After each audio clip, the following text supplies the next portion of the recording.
Mwalimu, karibu kwenye mada ambayo tuko nayo kwa siku hii ya leo. Kwanza, unafikiri ni kwa nini baadhi ya wazazi wanapendelea mtoto mmoja kwenye familia?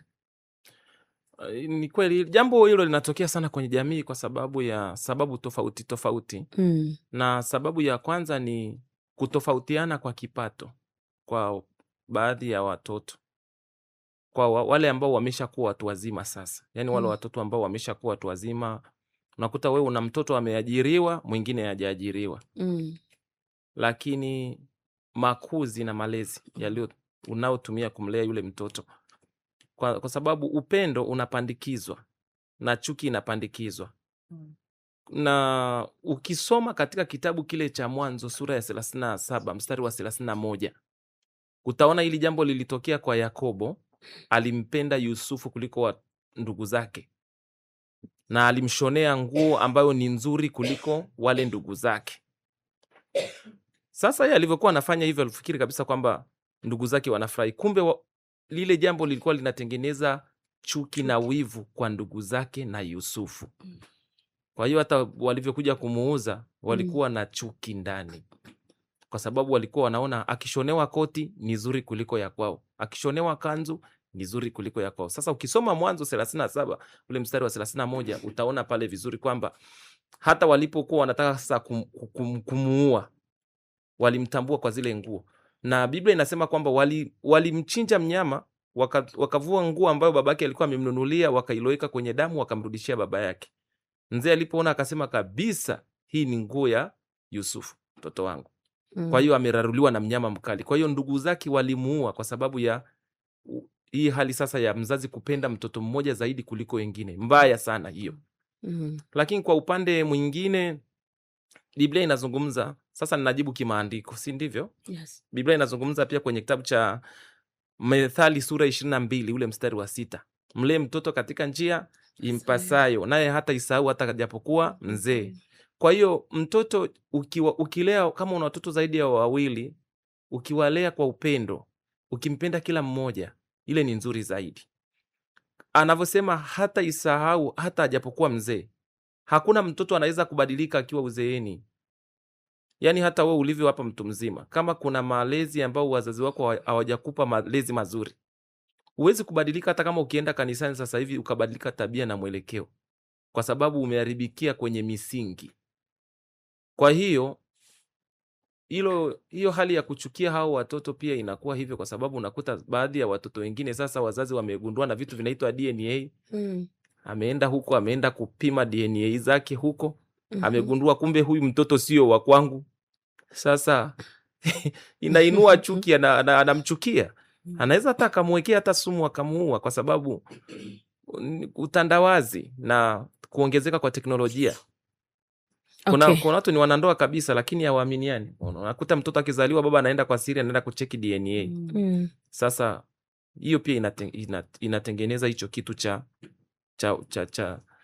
cha kupenda huyu zaidi ukamchukia huyu zaidi, kutokana na kwamba umeshamjua yeye ni nani. Okay. Je, mtoto ambaye amebaguliwa na wazazi wake anawezaje kuishi na kusamehe bila kuendelea kuwa na maumivu moyoni? Hawezi, kwa kama sio mtu mzima hawezi, kwa sababu ili uweze kusamehe ni lazima ulielewe neno.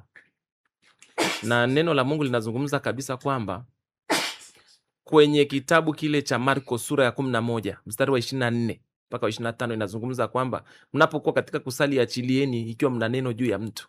Sasa huwezi kuachilia uchungu na majeraha uliopitia kwenye familia kama haujawa mtu mzima kidogo. Maanake uwe ni mtu unayeweza kusoma Biblia, uwe ni mtu ambaye pia unaweza ukasikiliza hata jinsi unavyotusikiliza kwenye redio na ukaelewa kwa nini wanazungumza pale.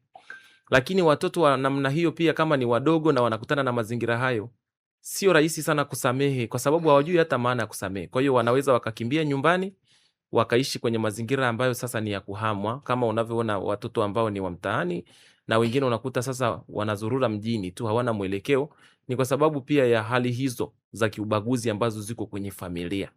Kwa hiyo wale wanaofanya hilo jambo la kubagua watoto waache kabisa. Mtoto wa mwenzio ni mtoto wako. Hata kama umegundua sio mtoto wako, usimtese, usimuumize kwa sababu yeye hana hatia. Mtunze vizuri. Tofauti na kipato, ulisema sababu kuu kwamba huenda ikawa ni kipato. Kwamba kuna mtoto fulani amefanikiwa sana na huyo hajafanikiwa sana.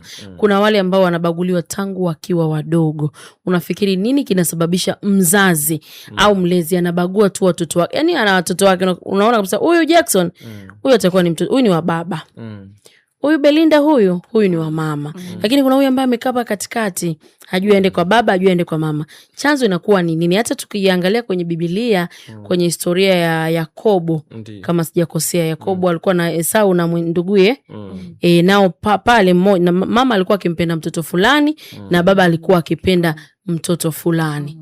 Na inajua kabisa wanasema huyu wa mama, huyu kabisa tunajua kabisa huyu mke wa Yakobo anampenda sijui ni alikuwa ni Esau, sijui ni nani, kitu kama hicho. Lakini tukiangalia kwenye Biblia tunaona ubaguzi wa namna hiyo. Ni roho, kwa kifupi tu ni roho. Na naweza nikakusaidia hiyo nani yako unaosema kidogo ili uweze kuelewa. Ni kwamba Isaka mtoto wa Ibrahimu alikuwa na watoto wawili mapacha. Mmoja anaitwa Esau, mwingine anaitwa Yakobo. Sasa Yakobo alikuwa anapendwa sana na mama yake. Yes. Esau alikuwa anapendwa sana na baba. Kwa hiyo sasa yule Biblia inazungumza kwamba Isaka alivyokuwa mzee alikuwa hawezi kuona. Yes. Alipofuka. Kwa hiyo alimwambia ule mtoto mkubwa ambaye ni Esau. Kwenye mapacha usisahau, kwenye mapacha kuna mkubwa na mdogo. Esau alikuwa ni mkubwa. Ndio alianza kutoka. Alimwambia nenda kawinde uniletee kitu cha mkono wako nile nikubariki. Sasa kwa sababu Rebeka alikuwa anampenda Yakobo sasa ambaye ni yule Doto. Yaani kwa sasa tutasema ni Doto kwa sababu kurwa ni Esau. Ndio akaingia sasa kinyume kwenda kuchinja ile mbuzi kumletea baba, akamwambia mimi ndio Esau na uongo ulianzia pia hapo pia. Kwa hiyo ni roho, kwa kifupi ni roho. Kuna watoto wanakataliwa kuanzia tumboni. Na hicho kitu lazima wachungaji wengi wanakifahamu. Kinaombewa. Unakuta mama amebeba mimba hizi ambazo hazina mpangilio sasa za ngazi. Anasema nataka niende nikatoe hii mimba. Anatafuta labda hata majani anakoroga huko mimba itoke, mimba inagoma kutoka. Unaona? Sasa ni vitu vizito sana, lakini sasa yule mtoto si amegoma kutoka kwa dawa. Ndiyo. Anavyozaliwa anakuwa na hali ya kukatalika tangu tumboni kwa mama. Sasa watu wengi hawajui kwamba mtoto akiwa tumboni, yani mimba ikiwa tumboni, inakuwa ina uwezo wa kusikia kilichokuwa huko ulimwenguni. Kwa hiyo jinsi ulivyokuwa unakunywa majani utoe hiyo mimba, haijatoka. Umeenda hospitali wamekupa vidonge, haijatoka. Imegoma. Sasa utakavyozaa yule mtoto sasa, hautaweza kuwa na upendo naye kwa sababu yule ni marehemu, ulishamuua kwa mawazo kabla hujamleta akiwa halisi huko duniani. Kwa hiyo hicho kitu ni roho. Kuna watu wana hizo spirit za kuchukiwa tangu kuzaliwa. Kwa hiyo hata ungeosha watu ukawapaka mafuta ni wazazi wako, bado watakupiga, watakuangusha huko kwa sababu una roho ya kukataliwa.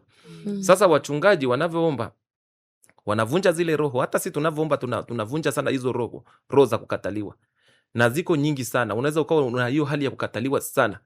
Yaani hata ukifanya nini, yani huwezi kumpenda mtu kwa sababu ya matendo. Ndio maana wale wanaokataliwa wanajitahidi kufanya vitu vya kuwavutia wale watu kama wazazi, kama nini ili wawapende. Lakini sio hivyo. Ni roho ambao umetoka nao tumboni. Biblia inasema wamefundishwa uovu tangu tumboni mwa mama. Kwa hiyo kuna roho ambazo zinazaliwa na watu. Ndio maana ni vizuri unapozaa mtoto waite watumishi wa Mungu waombe. Amina. Unapokuwa mjamzito waite watumishi wa Mungu waombe. Na unajua watoto wengi mimba zinatungiwa pia gizani. Unajua wanaume alioa na mwanamke alioa hawatakiwi wafanye tendo la ndoa taa zikiwa zimezimwa. Taa zikishazimwa mkifanya mapenzi taa zikiwa zimezimwa, maana yake mnatengeneza zao la giza. Na huyo mtoto sasa kama ana giza, hana nuru, rudi kwenye Isaya 60, hawezi kupenda, huwezi kumpenda, atakuwa ni wagiza. Kwa hiyo wale wanaofanya seksi huko manani yamezimwa, mataa yamezimwa na wanasema ni wanandoa. Watoto wote watakaozaliwa watakuwa na hilo giza, na wewe huwezi kupenda giza. Unaona hata giza jinsi watu wanaliogopa giza, watu wanalichukia giza. Kwa hiyo washeni taa wakati mnatengeneza mtoto, washeni taa. Mkisha washa taa, Isaya 60 inasema inuka kwa sababu nuru yako imefanya nini? Imekujia. Sasa anasema mataifa watakujia. Mataifa huwa wanajia nuru, hawajii giza. Sasa unatengeneza mtoto gizani, alafu anakuwa wagiza, unamchukia. Muwashe taa kuanzia sasa, kama mnanisikiliza. Acheni kurukiana kama mnabakana huko. Washe taa. Nimeshajua kwa nini. Kwa hiyo nimeshakupa sababu nyingine, wanatengeneza watoto wakiwa gizani. Shajua vijana huko ndani wananisumbua. Nimeshajua shida iko wapi. Wanazima taa. Sasa unavozima taa unatengeneza zao la kwenye giza.